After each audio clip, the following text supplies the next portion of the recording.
Have you ever looked back at your past and felt like everything was just better?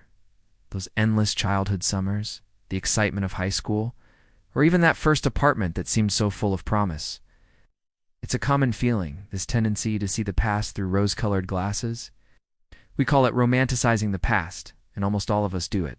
Today, let's dive into why our memories often feel like a highlight reel of our lives. One of the biggest reasons has to do with how our brains store memories. Think of your memory less like a perfect video recording and more like a creative editor. It doesn't capture every single detail. Instead, it reconstructs events using bits and pieces of information, emotions, and your own interpretations. Over time, our minds have this clever habit of fading out the boring, stressful, or negative parts while turning up the volume on the positive moments. This natural filtering process creates a polished version of the past that feels simpler, happier, and more meaningful than it might have actually been at the time. Emotions are a huge part of this. Our brain's emotional center, the limbic system, is deeply connected to memory. It gives extra weight to experiences tied to strong feelings. So, when we look back, we're often not just remembering an event, we're re-experiencing the emotion of nostalgia. Nostalgia is a powerful, comforting feeling. It can make us feel safe, connected, and loved, wrapping our memories in a warm, fuzzy blanket, even if the reality was a bit more messy or challenging. Another factor is simple comparison. Let's be honest, adulting can be tough.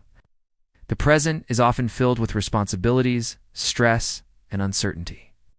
When we compare that to our past, especially a time with fewer obligations like childhood, the past naturally seems more peaceful and carefree.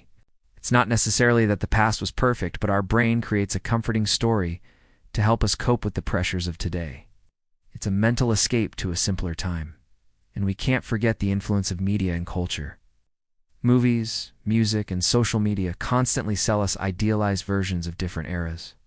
Whether it's the vibrant 80s or the grunge-filled 90s, these portrayals get mixed in with our own personal memories, making the past seem even more exciting or idyllic than it was.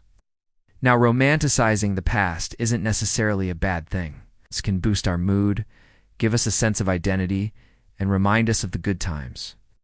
The only potential downside is when we get so caught up in an idealized past that we become dissatisfied with our present.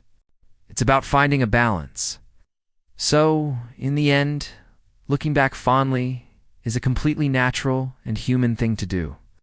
Our brains are wired to edit our memories, highlighting the good and creating stories that comfort us. By understanding this, we can appreciate the beautiful moments of our past without losing sight of the joy and opportunities waiting for us right here in the present. Thanks for watching, and don't forget to subscribe for more insights into the human mind.